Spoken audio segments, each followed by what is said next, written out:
We'll go ahead and get going. I'm Joel Birkin. I'm Department Chair for Civil, Architectural, and Environmental Engineering here at Missouri S&T. And very honored to welcome back one of our alums. Eric Potts graduated from our department in 1973 with his BS degree in civil engineering, and then had a storied career. So I'll kind of go reverse chronologically here. Currently, Eric is the Associate Account Director for Freese and Nichols in Houston, Texas. A very large firm, and overall he's got 43 years of experience in the field. Along the way, he was interim director for the Houston airport system. So for all of the Houston airports, appointed by the mayor, that was correct, and had a very successful career there before moving on to Freese and Nichols. Along the way, he became very active in the airport industry across the nation and served as, let me make sure I get this right, member of the Airport Cooperative Research Program Oversight Committee for the whole U.S. And after completing a successful run of that for about a decade. 7 years. 7 years. He was recently appointed to the Diversity, Equity, and Inclusion Committee, where he's done some leadership. And again, so this is diversity, equity, and inclusion for the entire airport industry of the United States. So his work has been well received, and he's been acknowledged for that. And if you say that wasn't enough, he actually retired after 27 years. 28 years in the military, where he rose to colonel in the Army. And at one point, he was overseeing setting policy and managing for $5 billion of U.S. Army Corps of Engineers Civil Works program. And he commanded the 23rd Engineering Battalion in Freiburg, Germany, and was the 46th Commander and District Engineer for the U.S. Army Corps of Galveston District. So quite an accomplishment in a number of different areas, and been a strong, obviously, engineer throughout that, but he's also been very strong in community. He actually does a lot of work for the rodeo of Houston, Texas, that provides scholarships to students. And as one of the leaders of that, they've raised over $600 million for students to seek education that they otherwise wouldn't have been able to go after. So it's very impressive. So with that, Mr. Potts. Good afternoon, Dr. Birkin. Thank you. It's always a privilege to come back to the university. I'm originally from St. Louis, Missouri. Went in the military. I got commissioned on the day I graduated from this university. Moved my family 25 times around the world. So finally settled for the last almost 22 years in Houston, Texas. So I guess I'm now a Texan officially. So Dr. Birkin and Dr. Franca called me and said, we'd like for you to come out and do a presentation to you and talk about diversity, equity, and inclusion in human capital. I will tell you at the end of this, it's all about personalities. It's all about you and how you become part of the solution, not part of the problem, okay? It's a broad topic.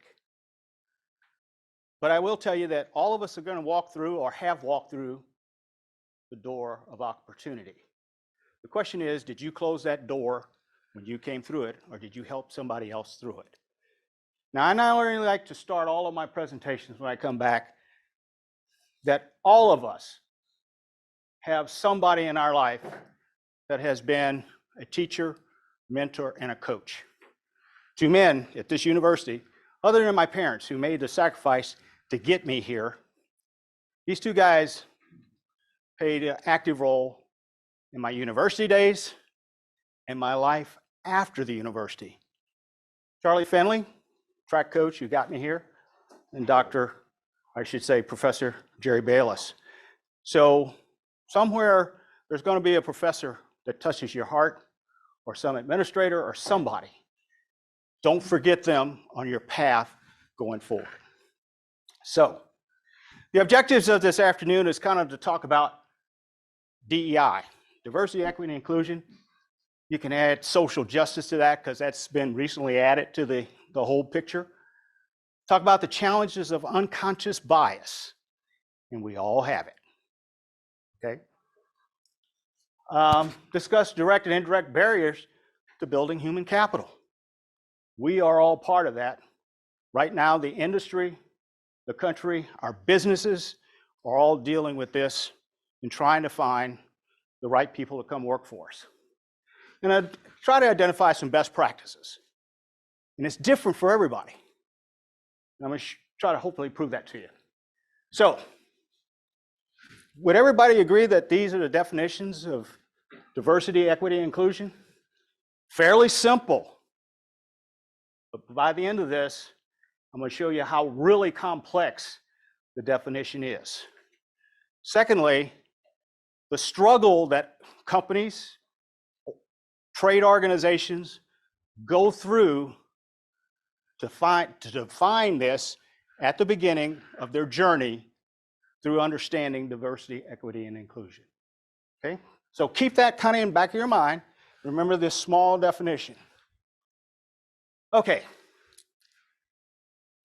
Diversity, DEI, if you will, should not be looked at as just another initiative.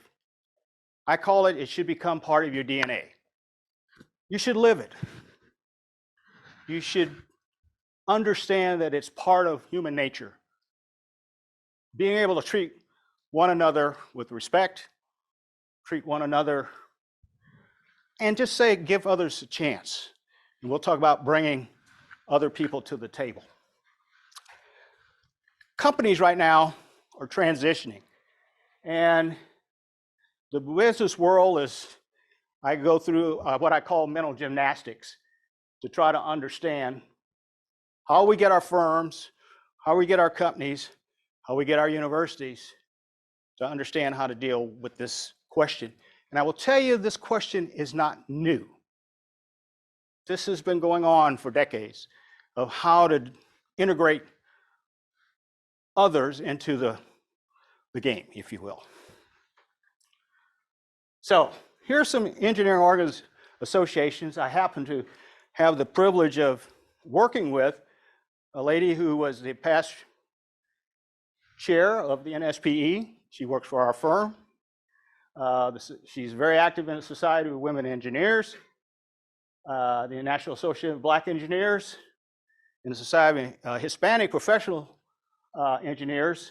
The current chair of the architectural board was from our firm as well. So I got to watch the cross-leveling of information through all these organizations and the struggles they went through to try to come first to an agreed upon definition of diversity, equity, and inclusion. So it's always been said, if you have this, what you want to call it, a call to action, organizations are trying to figure out how do we get better, how do we be successful in our profession, how do we take care of our customers, terms like your organization should look like the customers you serve, or the cities, or whomever.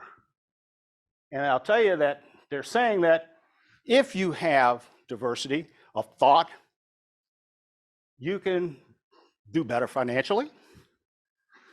You probably will perform better because you got more minds working on the problem. Innovation is a key that, often we come up with terms that try to say, how do we get better? Well, innovation is the term now. And then we're more likely to exceed, I won't say meet, but exceed our financial targets. It says that teams with diverse experience gives you a better way of solving complex issues. And there are some complex issues out there. Because then you got to throw in things like the equity. Because when I started with the Transportation Review Board, they only talked about diversity and inclusion. Equity came in later. So they had to go back and make sure they had the definition of that agreed upon. People come from different backgrounds. We all come from different backgrounds in our social economics, different backgrounds in how we were raised, different backgrounds in how we interact with others. I told a group here just before this meeting that nothing we do today is done individually. We all work together as a team to bring a project to completion, or even a project to be thought about. So you got to keep those things in mind. You take all the diverse concepts because there's another term that's crept into the discussion, and that's underserved communities. And that's just not one underserved community, it's across the board. You have to look at this when you're looking at it from a national perspective, across the board. Okay, some are more underserved than others, but that is in everything we do, and you'll see a little bit more of that in a few minutes. So, what are we trying to create? We're trying to create a welcoming environment. We're trying to have everyone respected in that. We talked about if you're on a team, you are a part of a team, you have a piece of the project, you have to be on your game or you let the team down. Include everyone. Not just have them at the table, but hear them at the table. Okay? Be representative. I think Houston is one of those diverse communities where in the last 10 years, the dynamics of that city has changed. It was, in some regards, predominantly African American for a while, and now it's predominantly Hispanic, African American, Caucasian. So you have got to be able to juggle that. And if you go look at the old scenarios of, you go look at the wall of any corporate headquarters, sorry, it's a bunch of old white guys. Okay? Now, I picked that up. I wasn't going to use that, but it's true. And when I was working with the TRB, they decided we're going to do this master plan. They had people from all over the country in the transportation business sitting on this panel. And after we agreed on what the definitions were, the head of that, now remember I said the head of the TRB took all the pictures off the wall. He had a working group. They said, well, what do we do? They said, we don't want people walking in and say they can't work here because nobody looks like them. So that is a mindset.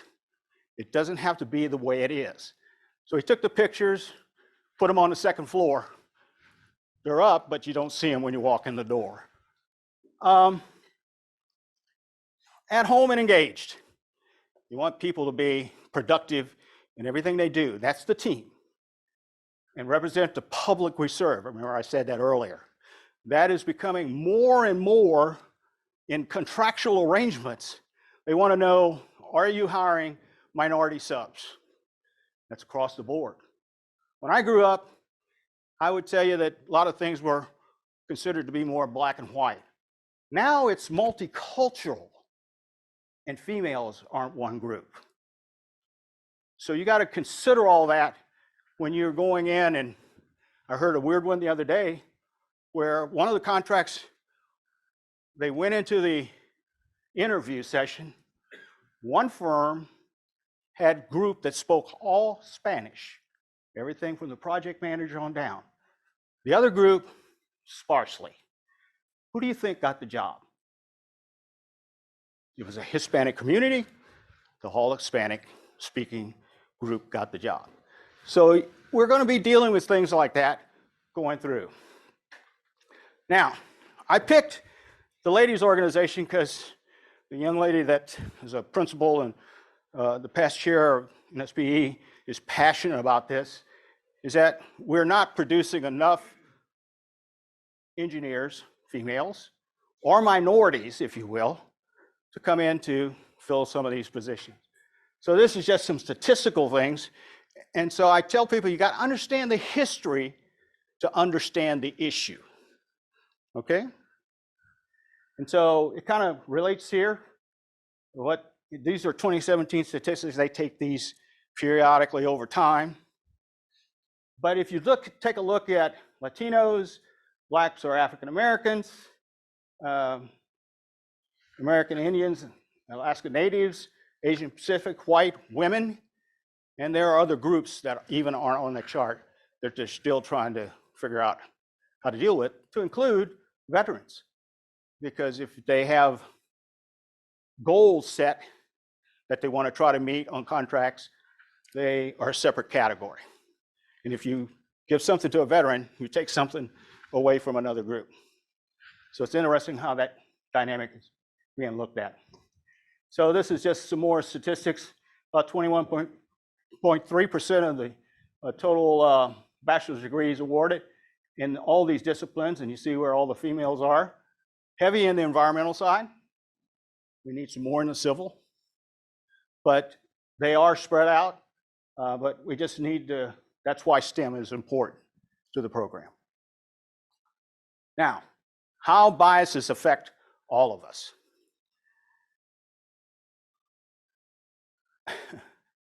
I said to be biased is human nature.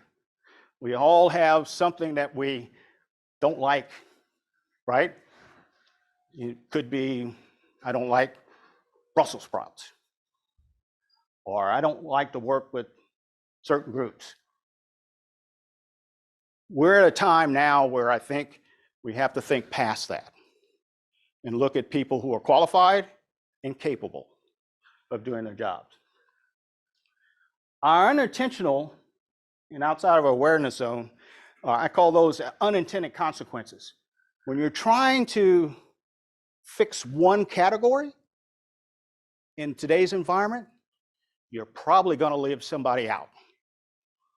I told a story that Dr. Birkin said I was in the Army and moved around, moved my family 25 times. What he didn't tell you is my wife is German. We've been together almost 47 years. That's an interracial marriage. And if somebody tells me to hate somebody, how do I do that? But I wasn't grown up that way to be hating anybody. I just want to treat one another based on your capabilities, based on what you do, and try to be helpful. The goal isn't to change your bad bias. It's for you to know that you have them. Most people won't admit, when they're doing things that they necessarily have those biases. If you don't see the problem, we can't solve it, or there must not be a problem. How many times have you thought about that? Okay, it worked, but how I got there doesn't matter. How you got there does matter in this scenario. So, I would tell you that there are some direct and indirect barriers. I would tell you that that list is not complete. But you look across there, you talk about character traits, everything from education, training, intelligence, skills, health, punctuality, company loyalty, if you will. Those haven't changed over time. Direct barriers are what one gets paid. Knowledge acquisition. Transportation, being able to get to work is much a problem. And now you throw in that everything is virtual for the most part, depending on where you are and who you're working for. And it could be that the client that you want to deal with, that interpersonal skill that you should take away from here, is put at a test, because you got to still function in a world where you're only doing it virtually. And you don't know what they're doing on the other end, and they can cut you off when you least expect it. But all these things are important. Subjectivity, time. You know what companies are struggling with today? Who can work at home and who can't? It's a reality. And I told a group just earlier, when you graduate from Rolla, you're good, but you're not going to go straight to the C-suite. Okay? You got to earn your spurs, as you call it, down in Texas. Culture is in every discussion. Disparity studies have been doing, we do a lot of work for cities. So disparity studies come out and say these groups are underrepresented, these are overrepresented. And so the issue of best qualified gets questioned. Or what are you doing to grow the talent that you need, that you're looking for? So we have an internal mentor protege program. A lot of cities are coming up with mentor proteges where you can grow people into your profession. So I talked about this a little bit about most talented, most qualified. Little known college. I mean, you're going to take somebody from Rolla or somebody from, let's say in Texas, Texas A&M University. You know, we got a lot of schools in Texas, and all of them claim to be the best at whatever. Okay. Out of the box thinkers. That goes back to the innovation, consensus thinker. Remember I said teams are the path forward. International diversity. One of our scholars who is an ex-grad was telling us about his role in international business and what he saw and his perspective versus what you may read in the newspaper. That there are some challenges there that you need to understand when you go do that kind of thing. And then most direct, most articulate, engineers always say we can't spell, we can't write. What else can't we do? We can't stand in front of crowds and talk. But remember, you maybe get in charge of a project and you're going to have to go support that in front of a city council or whomever. So those skills are something you need to also try to work on. Now, these are simple questions, but complex answers. So, does everyone in your organization feel like they belong? You can ask that across the board, staff and faculty. You can ask that at your organizations. Do you feel like you belong? Because if you don't, you probably need to make a move. Or whoever's not following the guidelines need to make a move. Does everyone feel like they are a vested partner?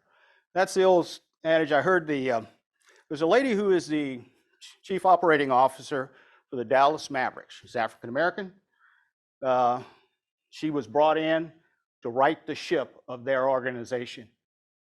She says it's okay to be invited to the table, but if you don't get to have some of the supper, what are you there for? Okay? Can you take personal time off for a unique cultural event? It depends on your firm, it depends on your organization, depends on lots of things. Our organization likes for us to be in the community. It's part of our internal goals and objectives, to support the community you serve. Can anyone raise an issue and be heard? You know, if you know something's going wrong, engineer code says you're supposed to report it if it's bad. You need to be able to stand up and raise that issue and not be what I guess the term in these days is canceled because you did it. That too.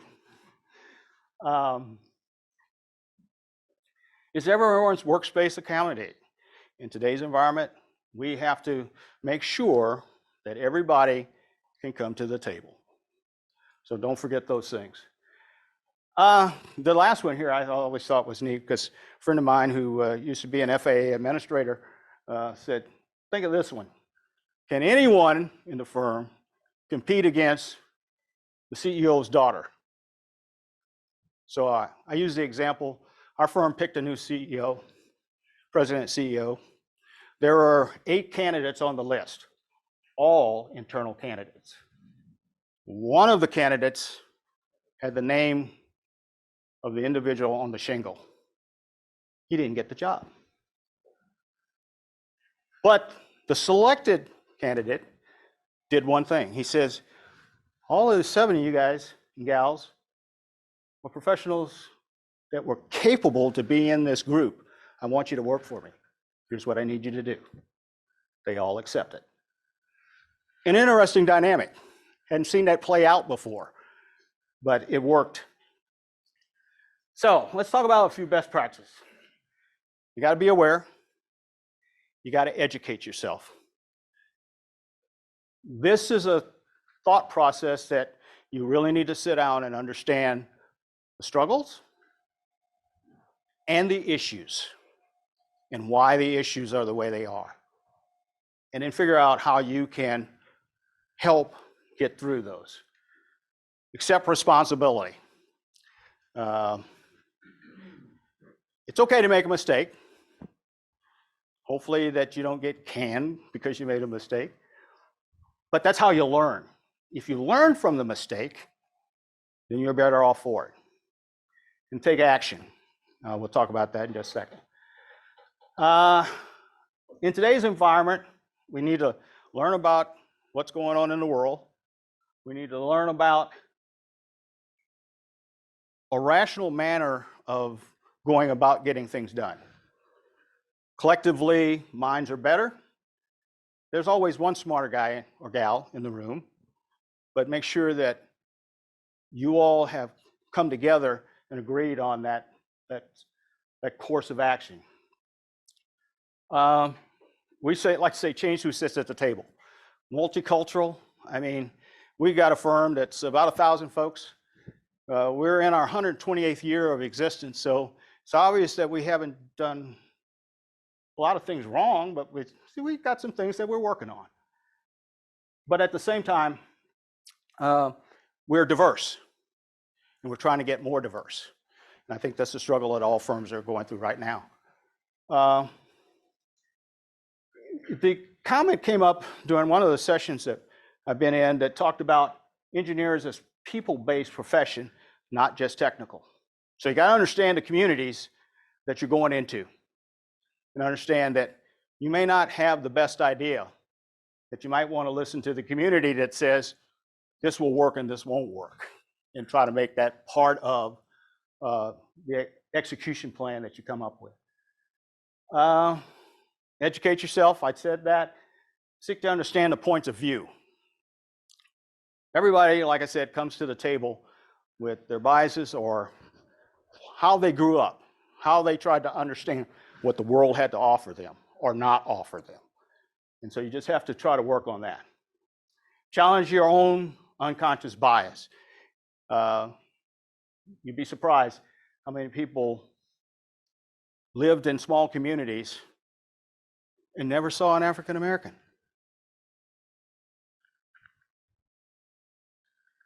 And it happens today. And so instead of moving back to where every one of us can sit and have a discussion, and I think that's one of the main problems, is we don't sit down and have the discussion. And we have to do that. And build relationships with people who are different than you.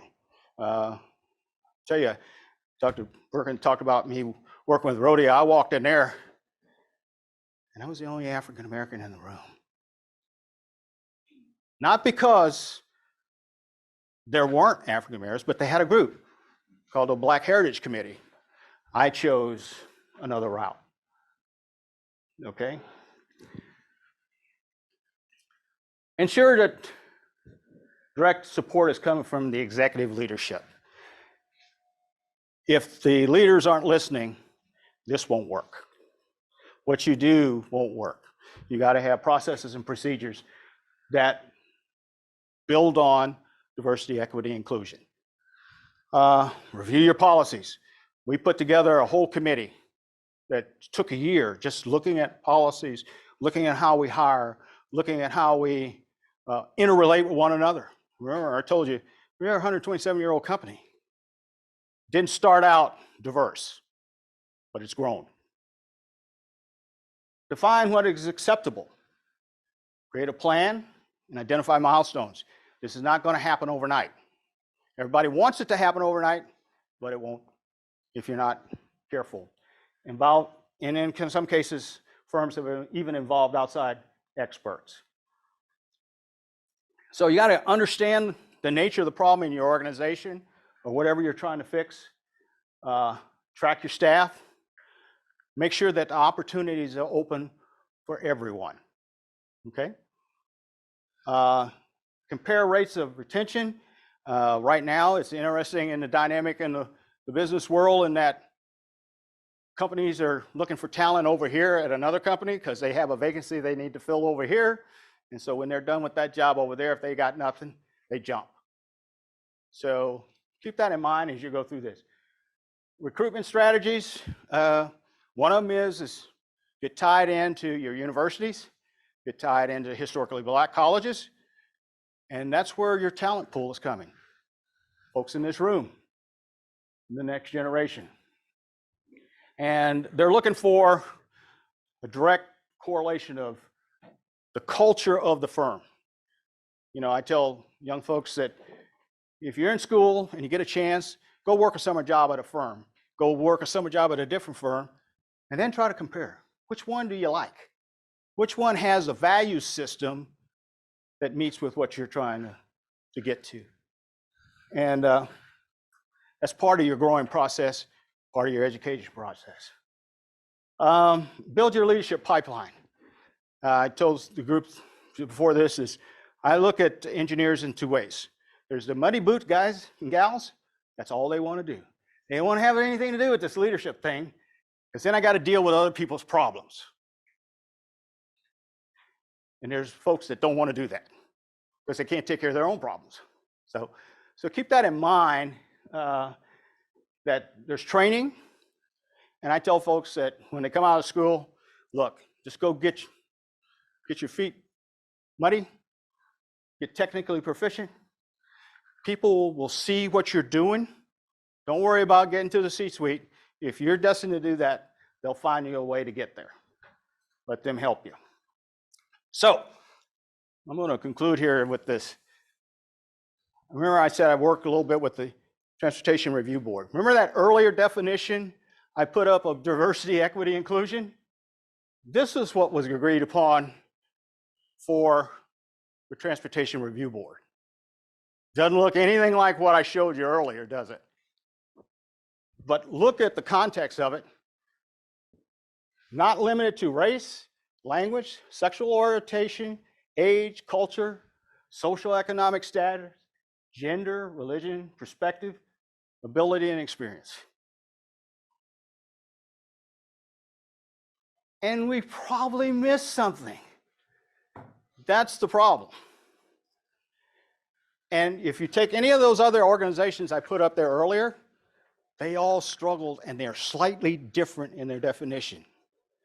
So in the Airports Consultant Council, I warned them, I said, look, every one of our folks that are members of our organization fall underneath a technical society that have licenses and things of that nature. We can't do anything that steps on that because we can't put anybody in a compromising position because we say one thing and their rules say something different. But again, it's a very complex issue. And I don't know if there's a total answer, but we as individuals have to work to try to make some of this work, to be a better nation, to be better companies, and to be better individuals. So with that, I'm going to close out the discussion and open it up for questions.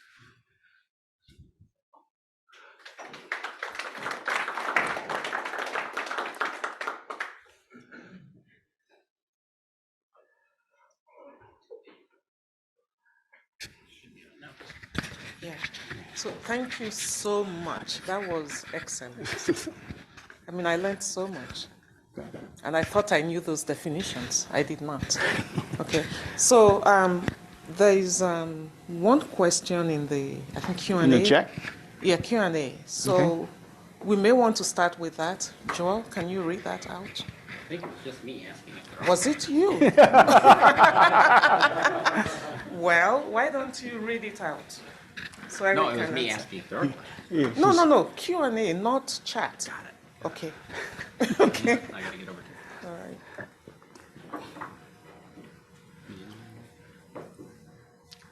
Don't be bashful. I'm sure there will be questions.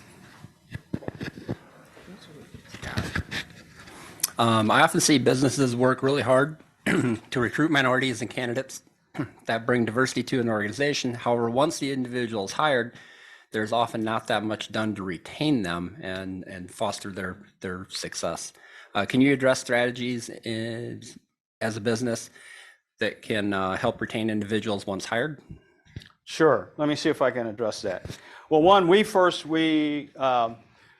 we bring a candidate in, there's an interview process with what I would call management.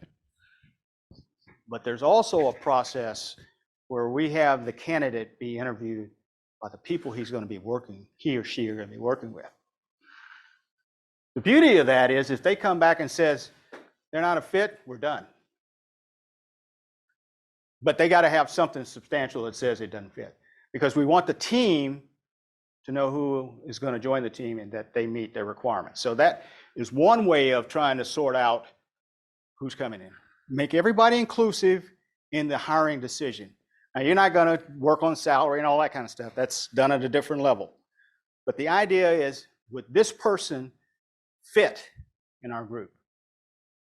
Fit in how we think, and can we hire them? Now, every once in a while, you hire one that you thought was going to work and it doesn't work, and you part as friends. But that is one way of trying to get to the answer that you question. The other thing is that one of the things that came out of all of the things that happened in the world over the past couple of years was we pulled together a diversity, equity, inclusion working group. Like I said, they spent a year going through all of our processes, all of our procedures, all of our hiring practices. And so they came out with some thresholds and some guidelines, and we're tracking those to try to make sure we don't make those mistakes. But you gotta, again, bring together the right people to take a look at the problem, and they will come up with solutions that could work for the firm. So we've done that too. So that's another way. Hopefully that answers that question for you. Questions? Isn't there a risk? Can you? Get the team to. Yes. Yeah, you're being They may not recorded. hear you. But isn't there a risk, Eric? You talk about the team interviewing a person. Mm-hmm. The team has already established a dynamic, and yet at the same time, you said you want somebody different and different thought process. Isn't there a risk that you don't get that different when the team has to agree? It's funny that the team are working off of a need that they have described, that we need additional people to help with the process that we're going through. And so there's a risk in every hire, as you well know. You could be wrong. Like you said, being a CEO is a tough position to be in.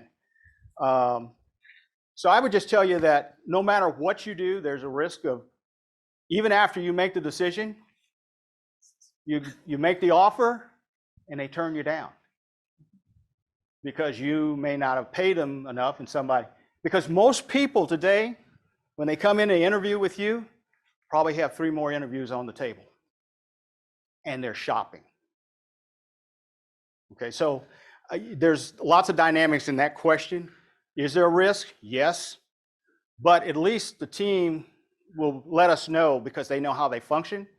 They can bring new ideas, but it's about how they melt together in that interview.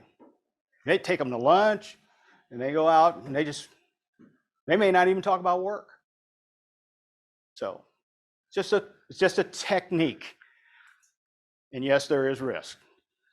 Okay, before we get to you, there's one online. I will run. I will after I ask this question. Did that answer your question? Okay, so this one says, what advice would you give to a white male who has been asked to lead DEI for the organization? I'm incredibly excited to do so, but I want it to be authentic. Okay, I would tell you this: study.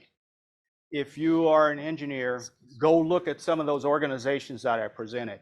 Look at, they literally have gone through and done a master plan of why they did what they did and why they said what they said. So do some studying before that. I tell people, people ask me all the time, how did you make the transition? Because my whole life was with government, and then I transitioned to what's called the dark side. They said, how did you do it? I said, both are about people. Remember, I started this about people. So if you've been true to people all along, making that transition is easy because it's, again, about people. So I would tell you that's kind of how I work through it. And so study, understand, ask lots of questions because you got to make sure that the other organizations have done things, they'll share it with you, but that's what you need to do is study before you launch so you know that you're trying to do the right thing for your organization. And the other thing I will tell you, they pick you, but make sure they back you in the discussion. Okay? Does that answer the question? Okay? Next. Thank you. So I was intrigued with your use of the word fit earlier. And I think it's a word that we all use, and those of us who have been in lots of searches, we always want to find that person who's we think is going to be a great fit. But I have found, observed, having been in lots of search committees, led them, had them report to me, people struggle with the word fit and how to actually define it.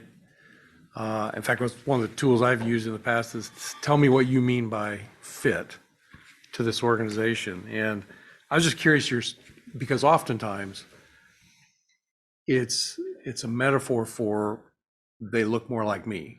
I'm comfortable with that person or something like that.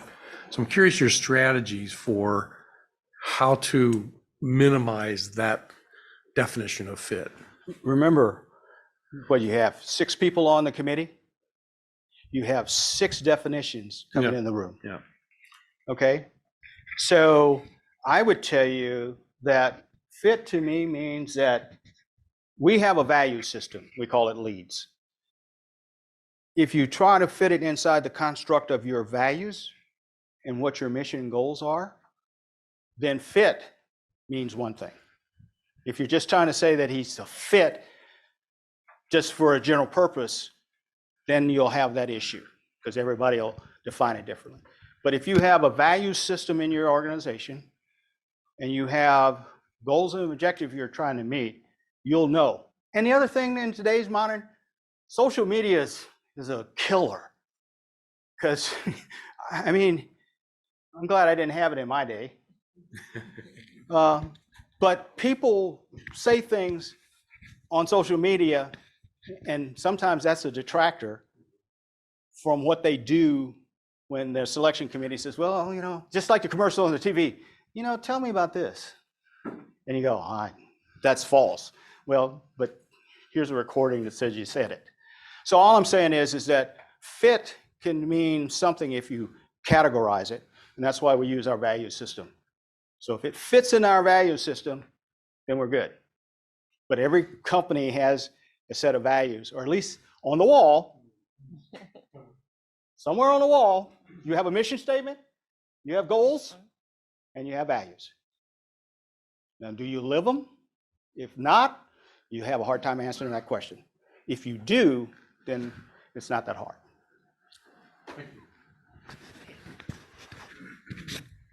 So people joining the workforce right now are people that you're hiring, people that are looking for jobs.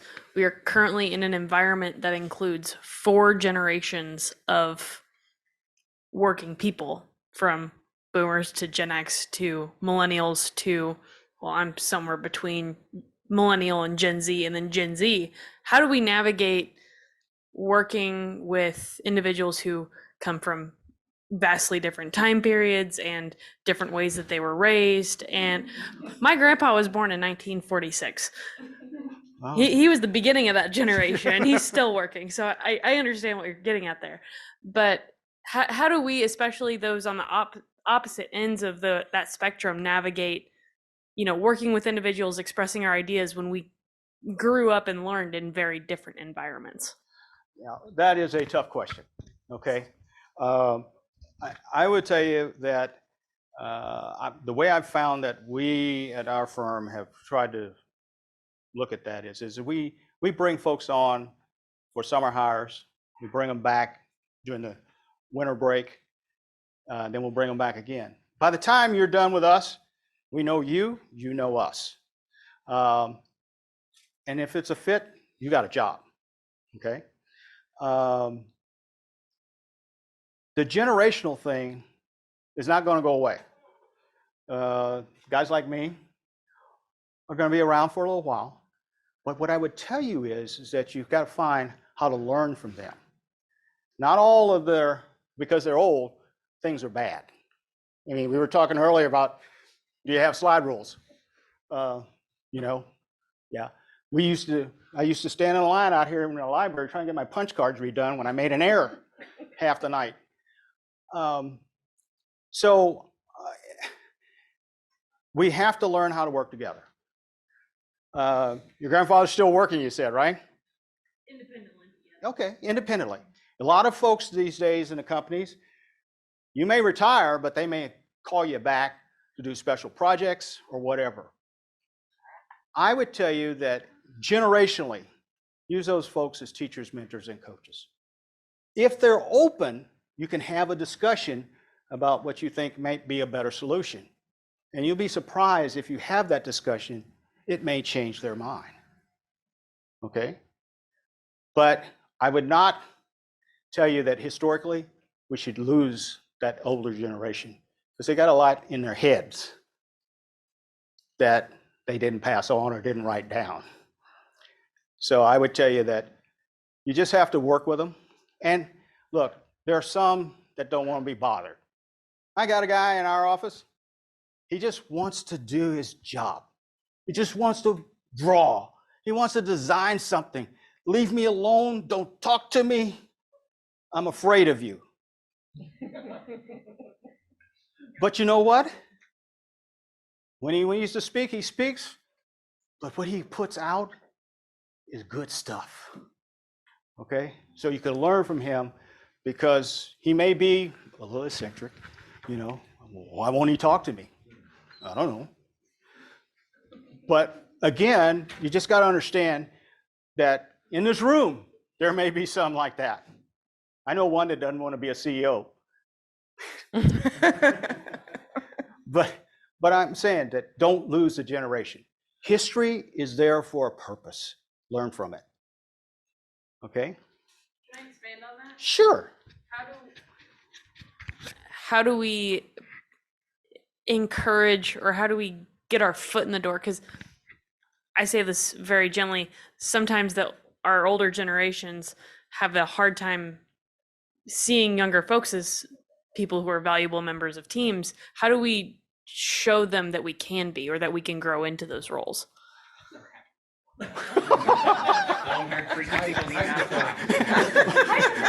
I like Dr. Birkin, long-haired freaky people need not apply. Remember that. Again, everything we do is in the group. We have leaders that are sitting at the table, helping with the conversation, helping drive cross communications. And, you know, like I said, when we bring you on as an intern, we don't just let you go to the copy machine or file something. We put you to work. And so what you do is you let your work define you. And that way, those older guys have said, hey, I'm going to turn it over to her because she's got it going. People are watching you in a firm when you don't know that they're watching you. You're being evaluated. So just keep that in mind.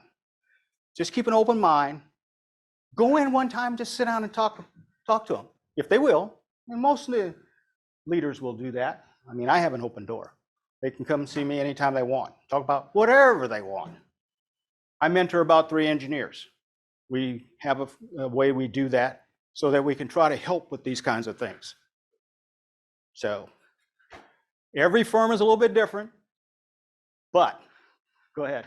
Well, I'm just saying, I had a person at my Fidelity who does my corporate ask those questions. She was out of school a year. She said, this question just came up about, she says, you know, what's your advice? You know, I say, take the crappiest jobs that you can find.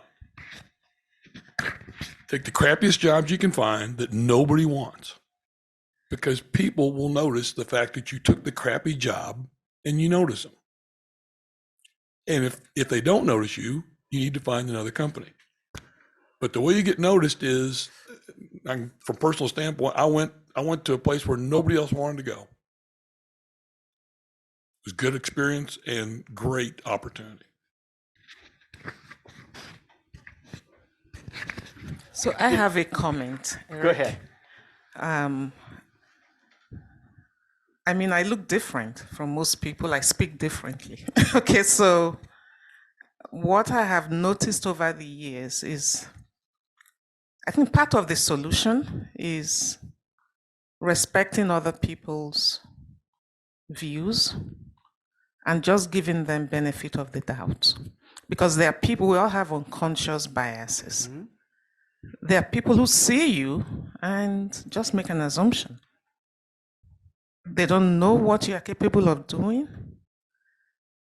and they don't know much about you, but they write you off just by seeing you.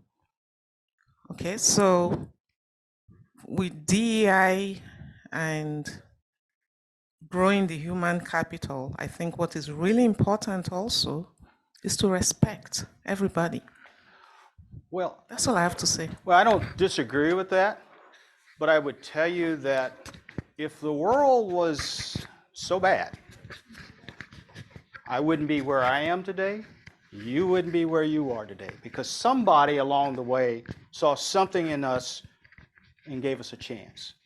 Now, we got to do that. That's why I said, when you came through the door of opportunity, did you shut it behind you, or did you help somebody through it?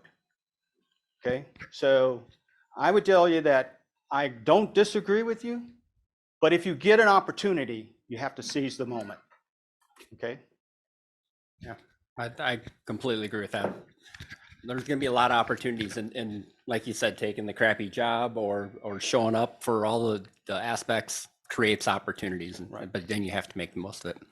We do have another question online. It was, what advice would you give for a minority who has been chosen to serve on DEI committee, but the minority feels that they are there as a token or just to fill a perceived minority quota? This is a question I've been asked before, but I don't know the best way to answer it. Ask them. Just point blank ask them. Why am I here? Okay? And if they're honest, they're going to tell you, because you have a vision that we want to be part of this. But if you just are trying to guess, that's not going to get you anywhere. Just like I said here, ask them the question. And this is me following up, not the question online. But by asking that question and asking to be empowered to not be a token member, but to be a leader, is that like an appropriate Well, step? I would hope that when they selected you to be on that committee, that it went through a process. Mm-hmm. That people said that we need his thought process on the committee. Because that means the leadership is supporting that. The leadership puts you in that role. And then everybody's got to respect the fact that you're there for that purpose. And that was the next one. Is how do you project that forward, that if somebody perceives that you're not on the Well, I committee mean, because of power and ability and vision? remember, we all have biases. No matter what you do, somebody, listen, when I was selected to be the Deputy Director of Planning, Design, and Construction, I was retiring from the Army to come do the job. There was a guy there that had been there 20 plus years. He said the job was his, but he didn't get selected because he had some flaws. And he wasn't what the leader wanted at the time. So I got the job. So the first 6 months was me and him trying to figure out how we were going to work together. He was good at what he did, but he had a bad bedside manner. So I said, one of us is going to survive, and it's going to be me. So we turned the ship. But that's back to the crucial conversation. Every once in a while, you got to meet it head on. And there are people out there that are going to say, yeah, that's the only reason he's on there. Or if the organization respects you, they'll understand that you're there for a purpose. Does that help?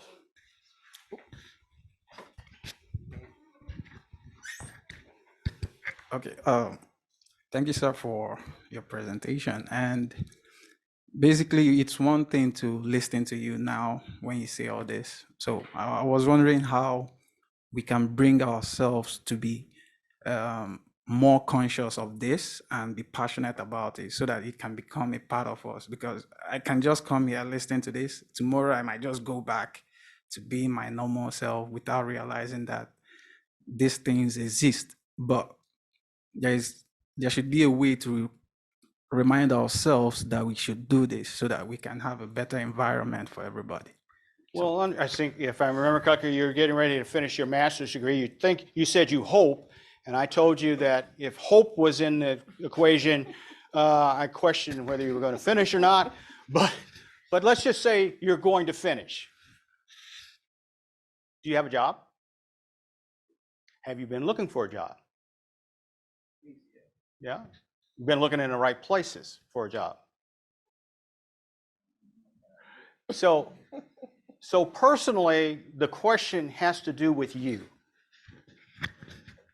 You have to determine that I am going to make a difference. Here's what I want to do, and trust me, the road is not necessarily smooth all the way, but you chart the course. If you don't decide where you want to go, what you want to do, how you want to get there, and like I said, go back to somebody that you can trust to talk you through how to help you get there. You got to have a mentor of some sort to get you through this. Then you'll get there. But if you're just going to kind of flounder around, you'll be just out there with the rest of them trying to figure out what they're going to do with their lives. Does that help you? It's you, though. You've got to step up to the plate. Yeah, I've had some dirty jobs too. And but I tell you, the question came up, what was the best one? The last one I did.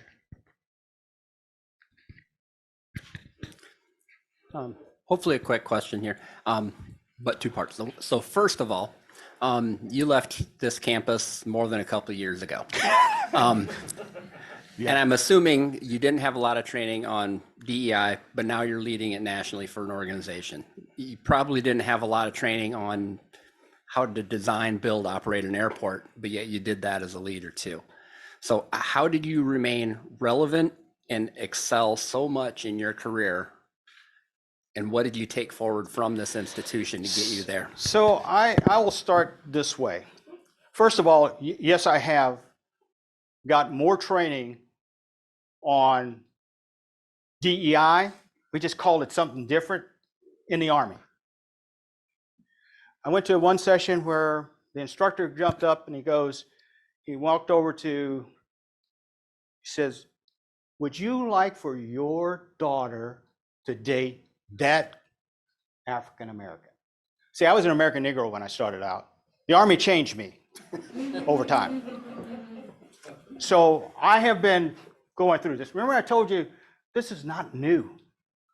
These issues have been there. We just haven't dealt with it, and now we have a forum to deal with it, but we got to deal with it in the right way. So everything I did in the military helped me bridge any gap that I had going forward. Leading, major construction, doing all those kinds of things all translates.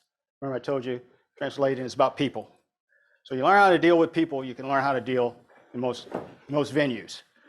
So race relations was what it was called back in my day. And we had training all the time.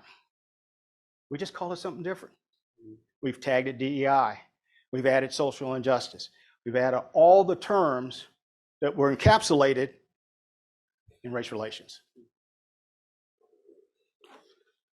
And I've had this picture on since the last time you were here. And you mentioned that. What's the influence that those two individuals had on you? Well, first of all, I tell you that Professor Bayless and I was here on a summer. I was training, I was taking a course, and I was helping out with a special program that they had going on back then. A fight broke out, and I stepped in between what I would call underprivileged folks that were brought in between him and Professor Bayless. And that started kind of a relationship, because I thought I was the only one that could do that. to separate it and get it settled out. But he was my staff and faculty advisor. I always believed that being at Rolla and being a student athlete, because I used athletics as my crutch to make sure I was studying. Because if I didn't make my grades, I couldn't play. So I used that. Charlie Finley, the coach, is the one that got me here. But what happened after school is more important. We got to be friends. Whenever I come to town, all the families would go together to have dinner. We just sit down and tell stories. We'd talk. Or I could call Professor Bayless and say, I got this problem going on. What do you think? Here's what I think. And he would either say, adjust this, or you're on the right course. Remember I said, I read a book by Colin Powell, and in that book, he talks about having 10 trusted friends. People who will tell you the truth, not blow smoke, but will tell you the truth. Those two guys I could always call and count on them to tell me the truth. That's why I hold them dear in my heart to this day. Even though we lost them, they're still dear in my heart. Hopefully that answered your question. All right, Eric, thank you so much. My pleasure. This can go on for God knows how long, Yeah. but it's been such a very interesting and thought-provoking discussion. And as I said earlier, I learned so much, and I'm sure it's the same for everybody here. So thanks, and it's always a pleasure to have you back in Rolla. And It's always good to be back. yeah, so thank you so much. Thank you.